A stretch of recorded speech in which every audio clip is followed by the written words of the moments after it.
Արդյոք դուք համառորեն իսկապես չեք տեսնում հայ առաքելական եկեղեցու նկատմամբ սանձազերծատեսակը հակասահմանադրական գործընթացը եւ եկեղեցու դեմ արշավը, որին բոլորս ականատես եղանք են դռները ջարդելու, կոտրելու հերոսակային ցրքաբար ու հարձակումը, վարույթ ուրեմն նախաձեռնվեց միայն այն պարագայում, երբ որ դատարանի պարտադրանքով վարույթը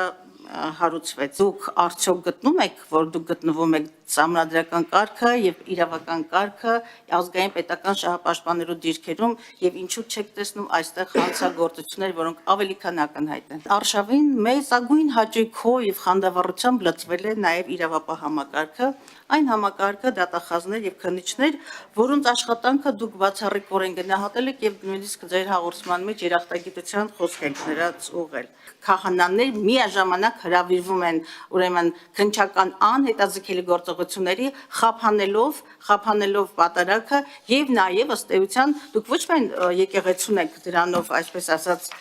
քաղաքական շահերը սպասարկելով եկեղեցուն եք նեղը դնում ինչպես ձեզ թվում, բայց նաեւ հազարավոր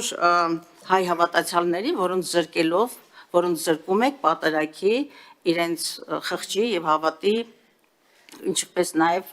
մի խոսքով ծեսերին մասնակցելու իրավունքից